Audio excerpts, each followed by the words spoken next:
Hi, I'm Annie Botticelli, and welcome to my February 2019 horoscope report for you. Go to anniehelpsyou.com to check out my blog and all kinds of other goodies on my site, including enrollment for my astrology apprenticeship program if you'd love to learn astrology with me. Also, if you'd love to be a coach as your profession and bring your business online, my coach certification and online business training course is enrolling now. And I have launched my new publishing company, Luminous Life Publishing, Books and Beyond, and along with it, my new book, Radical Prayer, Transform Your Life and the World in 28 Days. So you can see more about this prayer book that is for all denominations at anniehelpsyou.com. So February is one of my most favorite months of the whole year of 2019 for so many things, for launches. Also, we've got 3 times the sweetness, 3 times as many sweet aspects this month. It is an amazing time to do anything important until around February 18th when we start shifting into Mercury retrograde shadow period. So I've got lots and lots of details about my favorite days to do important things, plus a massive amount of details specifically for you and your sign. So let's look at those details now. Hello, Leo friends. Okay, so we've got lots of beautiful air energy this month as we've got personal planets, the Sun and Mercury moving through an air sign. Air and fire go very well together. So this is a time when not only can it fan the flames of your creativity, there can also be a lot of overstimulation because Leo and Aquarius are opposing polarities. And whenever we have planets moving through Aquarius, that means they're making 180-degree angles to any of your Leo placements, which can cause wonderful, excessive, whatever it is that's coming up. Like, it can be a really good thing, but it can be very exhausting. So you may notice at this time of year that you get a little overstimulated. And so just kind of take care of yourself and take enough quiet time from the activity. So I want to talk about where Venus is going to be for early, middle, and late degree placements, where Saturn is going to be for early, middle, and late degree placements, 2 totally different energies. And I want to show you the charts for early, middle, and late. So there are 30 degrees in a sign. So from 0 to 29 degrees, that's where your sun placement or your moon or your rising, whatever you're watching for Leo. And where you are in those degree placements changes what your chart looks like, because we put the chart degree of your placement on the ascendant. So it changes depending on where you're at, and that shifts where all the planets are. See how all these planets are over there. Then they kind of shift back a little. Then they kind of shift back a little. So I don't think you could see that very well, but when we drill down into the Venus and Saturn report here, then you'll be able to see it better. So we want to figure out if you're an early, middle, or late degree placement. Okay, so I made this little grid. If you're watching for your birthday, July born early, August 1st through 10th around, middle, August 11th late. And if you know your degree of your sun sign or you're watching for your moon or rising, early is there, middle is there, and late is there. Okay, so early 0 to 9 degrees, middle 10 to 19 degrees, and late 20 to 29 degrees. If you missed that, then rewind it so that you can establish where you are. First of all, it will help you to better follow with what we're about to talk about. Second of all, me and my assistant are kind of inundated with requests to help figure out if people are early, middle, or late. So if you can just check the grid, that will really help us out. Okay, so I want to talk about the energy of Venus, talk about where it is for each of you, what it's going to be doing. But first, it's important to understand the archetypal energies of Venus so that we know what is being applied to the house that it's in for each of you, which is the field of experience. Okay, so I'm going to give you a little lesson on Venus and its manifestations now, and then after that, we'll come back and apply it to where it is for you. Okay, so when we're thinking about Venus or any planet, it really helps to understand the energetic expressions of the planets, the archetypal expressions of the planets, by thinking of them as people. They have personalities. So each planet has multiple facets that make up its expression. Okay, so Venus always reminds me of my Grandma Marge. And my Grandma Marge, if you can imagine, okay, she's Italian. She's she was always seemed like she was smaller than me, even when I was a child. So when I would come to see her, she would run up to me with her hands up in the air, grab me by the face, kiss me on the mouth, say, "I love you." She'd also tell all the grandkids how beautiful they are. Venus rules love. Venus rules compliments and self-esteem. She would then slip $5 in my pocket. Venus also rules money. And she would come at me with a fork and a meatball and pop a meatball in my mouth. Venus also rules sustenance, physical sustenance, and also emotional sustenance. So that feeling of being cared for, of being full, of being content. And it also rules aesthetics. So when we go into her house, there'd be this feeling of comfort and harmony and peace, which are also things that Venus rules. So it's like a cozy, warm, safe place with all of these energies wrapped up into it. So now you can understand Venus better, and you can always think of my Grandma Marge. So whenever Venus is moving through an area, the energy of the sign it's moving through will, flavor all of this. And then, of course, the house that it's moving through will show the field of experience that Venus will bring these potential blessings for the individual. Okay, so the house placement is going to be different for different people. And so we look to see what house Venus is moving through to see where these energies are having an increase in likelihood of manifesting. Okay, so now that you can better understand Venus as through the energy of my Grandma Marge, let's look and see where it is. So for early degree placements, it's in the 5th house, but earlier on in the month, it's going to move to the 6th. Middle degree placements, you have a longer time, more weeks, depending on your exact middle degree placement, but it could be anywhere from a few weeks to most of the month still in the 5th house, but then it will move to the 6th house.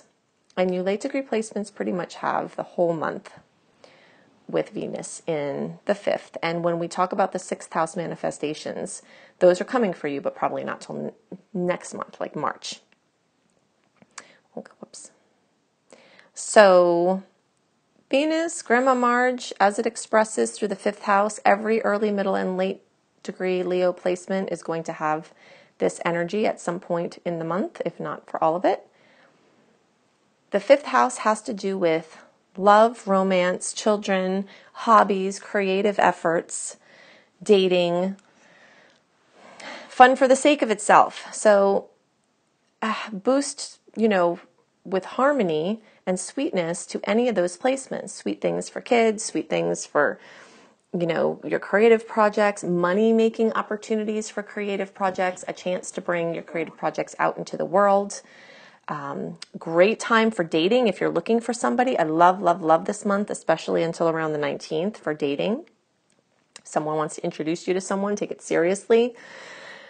And for those of you who are attached, it's a beautiful time to reconnect with your honey and have improved romance. So definitely taking the time to spend with your significant other is a good idea this month. And with your kids too, and your creative projects.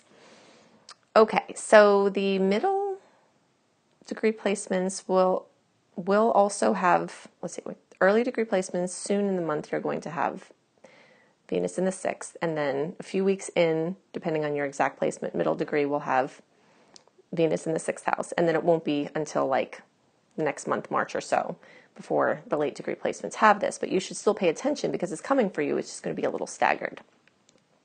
So Venus in the 6th can mean more work opportunities because this is a house of work. And, even though I'm using the early degree chart to show you the examples, everything I'm talking about is relevant, in the way that I just explained.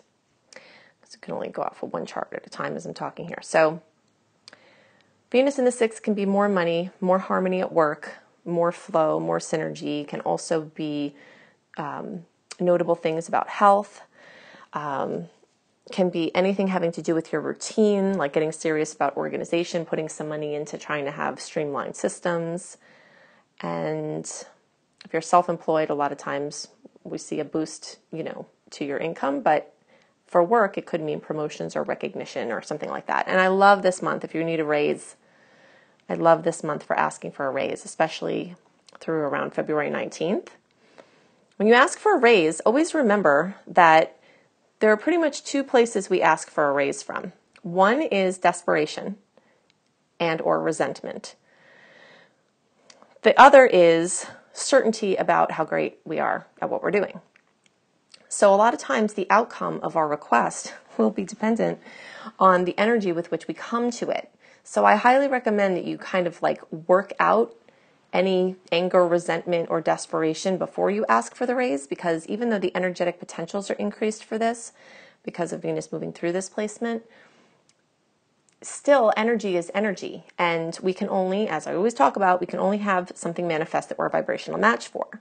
So if we're a vibrational match for an energy of desperation, a lot of times when we're trying to get something out of that place, it bounces off of us so that the universe can show us that we're repelling what we want because of an internal paradigm.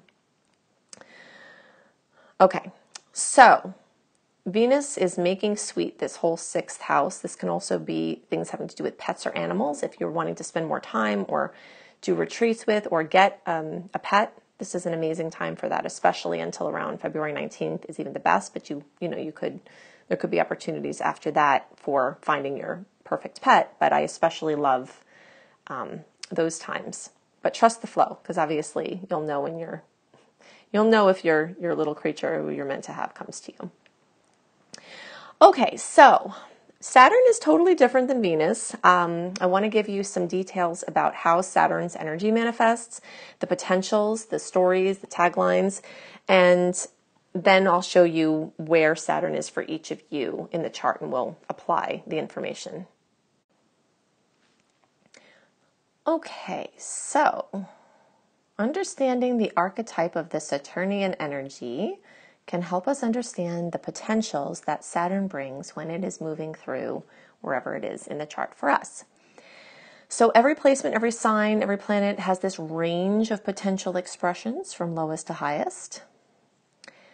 On the lower end, Saturn can bring hardship and difficulties and obstacles and challenges, feeling like you're walking through mud. It also very often comes with the experience of pressure. Pressure always makes me think of the pressure necessary to make a diamond, because that's what Saturn's trying to do. It's not just trying to torture you, Saturn is the taskmaster. It's stern. You can kind of just imagine. I always think of like a stern father, or really grandfather, like a grandfatherly energy that's stern. The energy often comes with wealth, the accomplishment of the Saturnian path.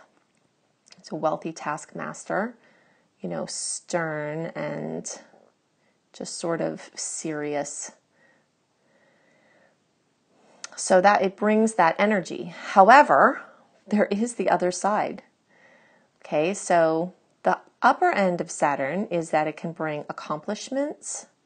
Okay, I'm going to just abbreviate accomplishments, fruition.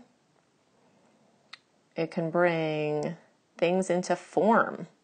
So ideas, wishes, dreams that are up in the ethers, just kind of in the clouds. It can like gel them into form. And so Saturn transits can actually be times of great accomplishment, recognition, and gelling, like coming together. Many people experience Saturn transits as some of the best times of their life in that area of experience it's moving through.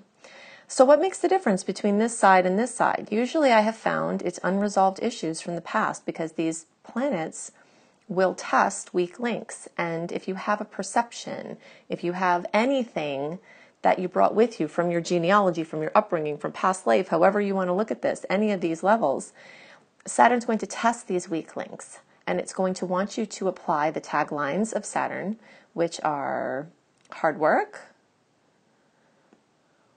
persistence, consistency. And when you apply these energies to whatever area that it's, working with you, then you can convert these challenges into these outcomes. And that's really the point of it. So Saturn will show you the areas you still have to work, and Saturn will show up for you the areas where you have done work and convert them into outcomes. Saturn can definitely affect serotonin levels. It can be depressive as well. So for certain people, this may become relevant. But again, the consistency of, first of all, getting health back on track, or the consistency of inner work. Inner work is where you acknowledge that we live in a holographic reality and everything inside the person, going on all in there, all in your being, reflects outside into the external experience, and that's what we experience as our life. So when you own this part of it and you shift on the inside, then you change what you're experiencing on the outside, or how you experience what's going on in the outside. Okay, so understanding these energies of Saturn, then you can bring this whole equation to whatever field of experience Saturn is moving through. We look at the sign, and then that will be the global experience for everybody, Saturn moving through the sign that it's in. And then we look to the house to see for the individual signs what area of experience Saturn is bringing all of these Saturnian stories to. Okay, when we're looking at outer planets, we can really see why I break it down into early, middle, and late, because this Saturn has been moving for like the last year and into 2019, all of 2018 and 2019. For you early degree placements, Saturn has been in the 6th. But you middle degree placements, you weren't really having Saturn's influence here until the end of 2018, or the very beginning, like right now, of 2019. And some of you middle degree placements, you still have it here in the 5th house, like the later middle. And those of you in the middle, you're likely feeling Saturn in the 6th and the 5th at the same time. This line is not like this brick wall. This is, so anything that's here is kind of in both places. So middle degree, you have Saturn in the 6th, some of you, but it's still very close to the line there, the 5th. But your later degree placements, you can see that Saturn is very clearly still back here in the 5th, and will be for a while. So the manifestations, the potentials of Saturn can be very different depending on where you're at in that spectrum. So the earlier and middle degree placements, Saturn has been putting pressure on or bringing manifestation in your house of work. So all the things that we talked about with Venus there, Saturn has been trying to manifest there as well. So again, like work issues, work challenges, work pressures, or work manifestation, challenges with pets, or finally getting the pet that you're looking for, or having a breakthrough with them. And this, a lot of times, is related to health. Big stories about health. When Saturn's moving through the 6th house, it puts a massive amount of pressure on your physical body. And things you got away with before, a lot of people are not getting away with them now. And symptoms that were kind of under the radar often will come out. So if you're in that process, then just know that Saturn is putting pressure on this place, but it's seeking to heal. And you may find some great resolution. And for some people, Saturn can be the manifestation of finally having better health, better discipline, more organized diet, things like that. Supplementation, also practitioners. So the later degree placements and some of you middle degree placements, you still have Saturn doing its pressure thing in the 5th house of love and romance and dating and hobbies and creative projects and children. So there could be heaviness, pressure, stress there as you're learning lessons and having growth, or there could be major accomplishment where things are gelling in a major form. Doing your creative projects may be a little bit more challenging at this time. You may need to have more discipline. I learned when I had Saturn moving through my 5th house, Spirit taught me about this placement, that sometimes you have to apply a little bit more rigorous discipline to your creative efforts rather than having them be random and flowy.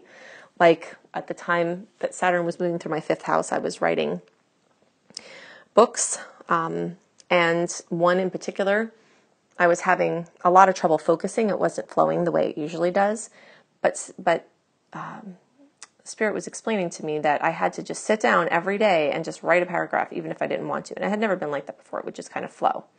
But I did that, and at the end of the Saturn transit, once Saturn got there, then I published the first book. So, and that was, a very long time ago, but I remember the lessons from that story. So I just want to pass that along. If you're finding your creative flow is, you're not as inspired, you might have to do some, just kind of put some Saturnian elbow grease into the realm of creativity. And then the harder you work and the more disciplined you are, then when the transit is done, then it increases the odds that you'll have the gelling of the outcome of what you're trying to do. Okay, so those are the things that are most on my mind, specifically for Leo. Now I want to tell you about these beautiful dates. February is one of my favorite months of the whole year for doing anything important. So I want to give you my favorite launch dates, tell you the sweet dates, tell you the very few days to watch out for that I'm concerned about that are not as sweet, and also give you some other important need-to-knows for the month of February. So let's look at the general chart now.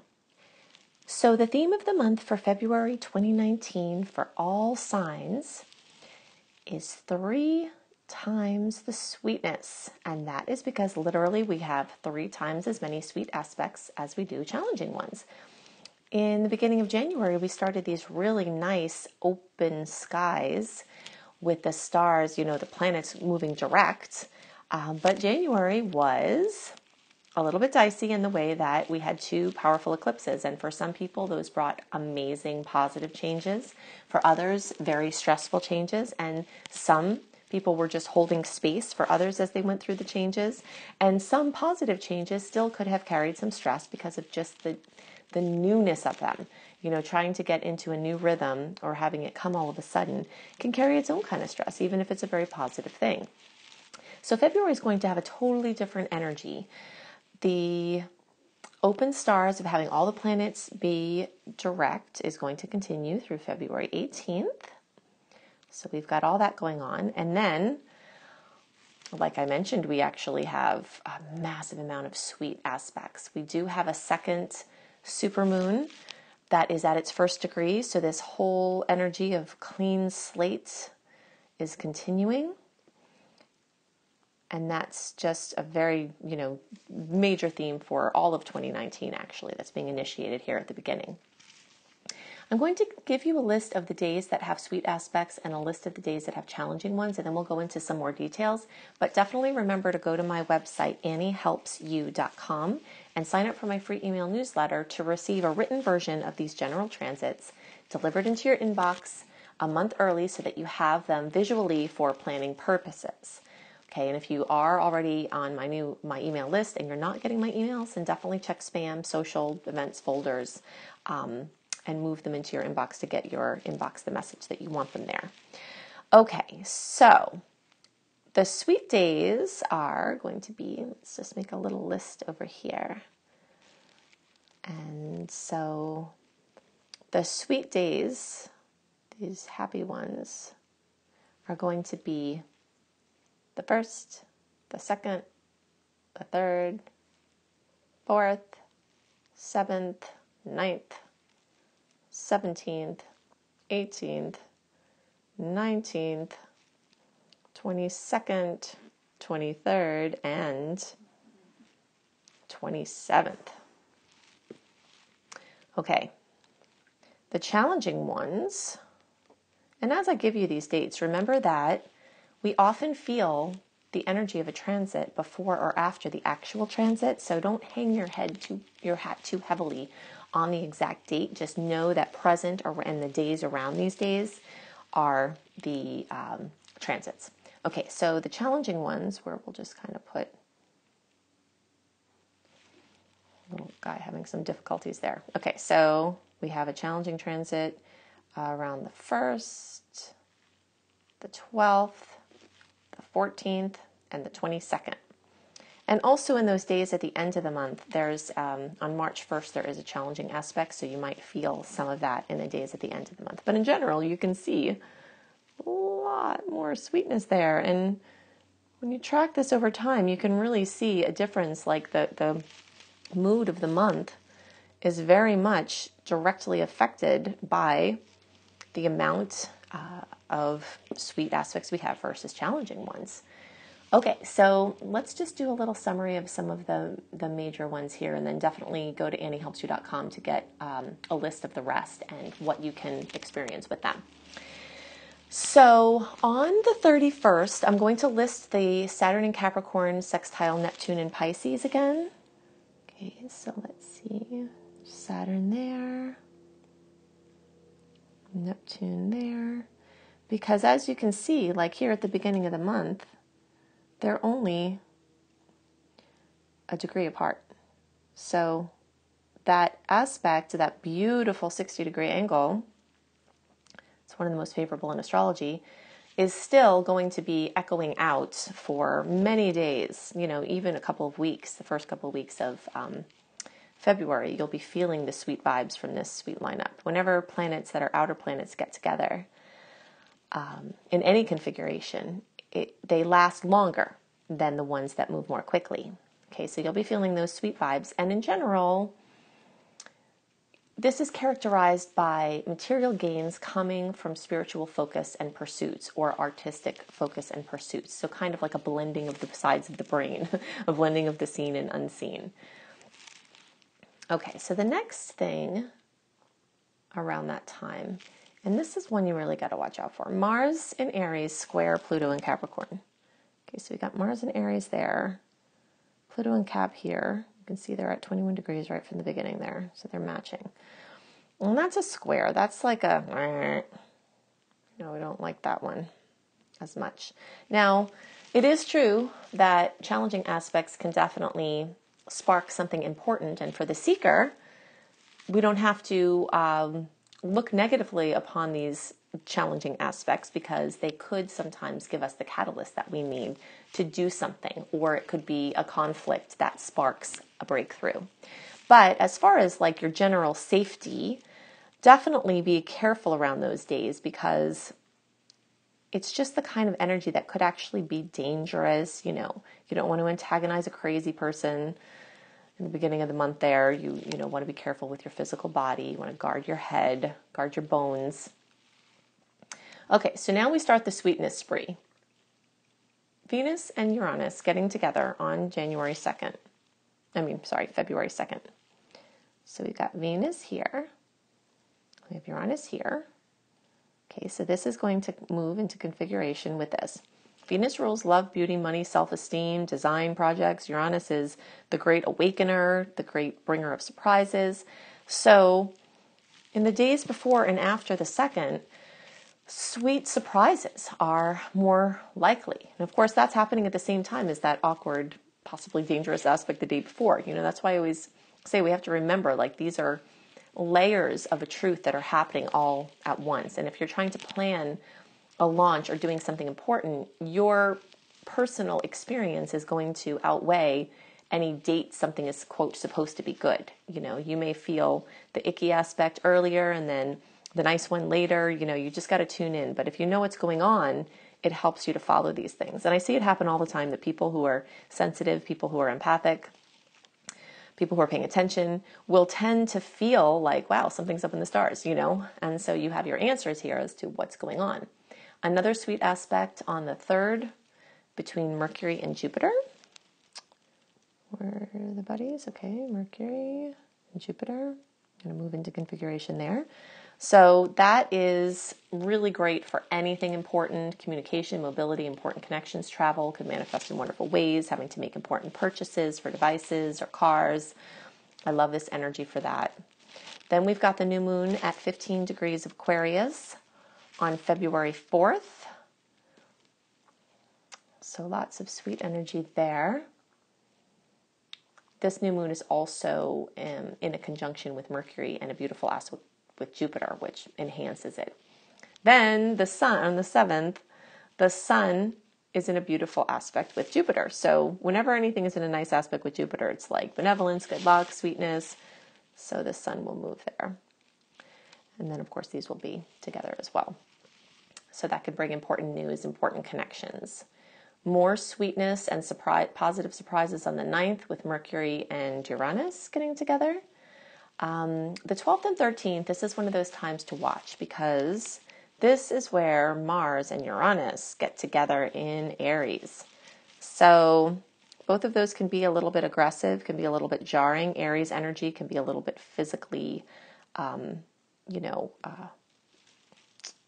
could be dangerous. So just watch your body. And Aries rules the head. So, and again, just don't antagonize crazy people. If you're driving, it's not the time to make some sort of negative movement towards a driver that you don't like. And also things like not texting when you're walking, just paying extra attention in the days around the 12th and 13th because tensions will be running higher.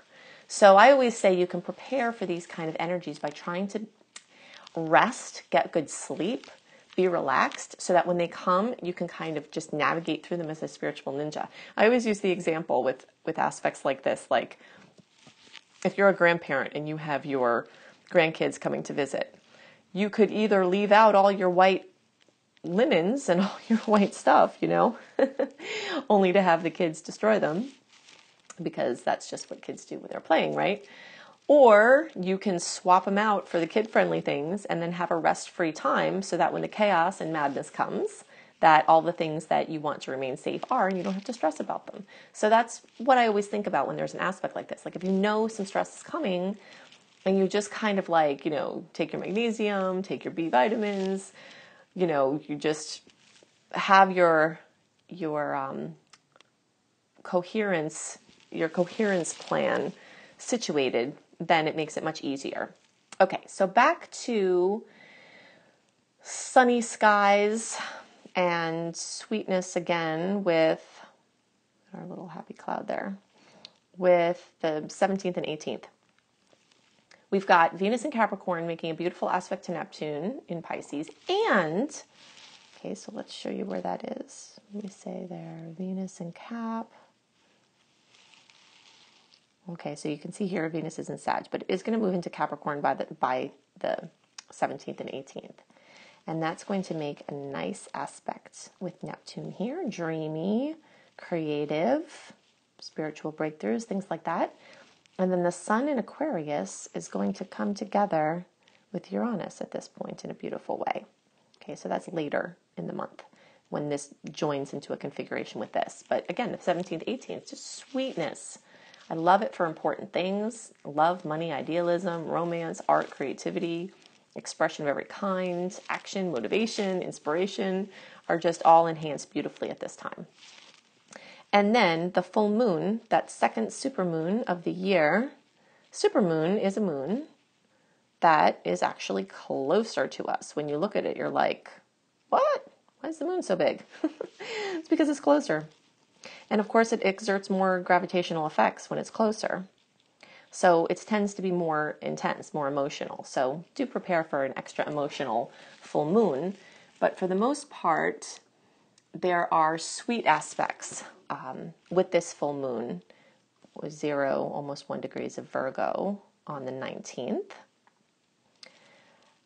So lots of wonderful things coming to fulfillment, fruition. Could be some drama. Some people experience negative drama at the full moons, but there is a lot of sweetness at this particular full moon.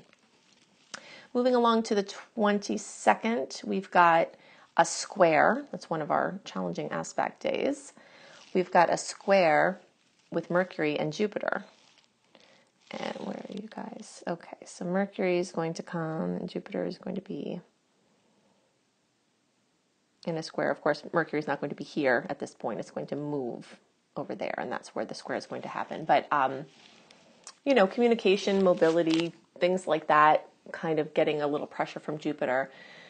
Even when Jupiter has kind of like a challenging aspect, it tends to manifest in a softer way than the rest of the outer planets. So I usually list like just exhaustion for this one, like being overtired. And of course, if you're going because of all these sweet aspects and because you have this open window and because, you know, the Mercury retrograde shadow period is going to start on February 19th, which is true, then you could be tired because you're trying to fit a lot in. And really, it is important to note that I love, love, love this month up until about the 18th or 19th. So we'll just say February 1st through the 19th, or we'll even just say the beginning of January, but since we're in February, we'll talk about this through the 19th here, is some of my best favorite launch times in the whole year. You will have other opportunities, but in April, Jupiter is going to go retrograde, and it's always nice to have Jupiter direct when you do important things. And then, of course, you know, we don't have as many retrograde issues as we did last year, but it really is good to take advantage of this time. I know that I'm planning to just like run it really hard until around this point and then just start to roll in the backdrop again. Okay, so another sweet aspect on the 23rd. Actually on the 22nd, there's one that could go either way. Venus gets together with Pluto. So Venus will make it over here to connect with Pluto. And that, you know, Pluto's intensity and Venus is love and money and self-esteem and things like that. So that could kind of go either way. Some intense news or an intense experience with love or money. Could be an ego battle, something like that. Another sweet aspect on the 23rd. Another sweet aspect on the 27th. And then on March 1st, we've got that square with Venus and Uranus. It's going to come over. Of course, you can't see the square actually happening here now because Venus will have moved quite a bit, and that's when it will come into the square configuration, which is a challenge. You know, so those days at the end of the month, there could be, you know, love spats, money issues, things like that. But remember that when we're talking about aspects like with Venus, you know, usually it blows over in a couple of days. So it's not always a big deal. It might feel kind of stressful at the time. So these are the things that are most on my mind for the general transits. Really sweet month full of awesome possibilities, amazing for launches moving forward, some of the best stars of the year for doing important things. So definitely go to my website, anniehelpsyou.com. You can check out my blog. You can check out my astrology apprenticeship program if you love how I teach astrology and you'd like to learn for your own personal or professional purposes. If you'd love to be a coach as your profession and bring your business online, I can teach you how to do that. You can check out my coach certification and online business course, also at anniehelpsyou.com. Definitely check out my new publishing company, Luminous Life Books and Beyond, along with my new book, Radical Prayer. Transform your life and the world in 28 days with these magical, powerful, super effective prayers and affirmations. So you can see that at anniehelpsyou.com along with all kinds of other goodies. If you'd love written horoscopes by me, you can check out my website, cozybysweetstarlight.com. At cozybysweetstarlight.com, I write written horoscopes, often with different information than I share in the reports. And I always put those up a month early as well. And I've got all kinds of other lifestyle blogs written by me and other up-and-coming bloggers. If you are a traveler, you can check out my website, astrologykissedtravelbliss.com, for astrology travel reports monthly. If you are going to travel, you can see what the stars are like for traveling. And I also have other blogs on there. And definitely check out my husband's website, iamhelios.com, IAMHELIOS.com. He's always got new and different things on there, so you can check out his tarot offerings, and he also does astrology readings as well. So I hope you have a wonderful month, and I'll see you next month. Bye!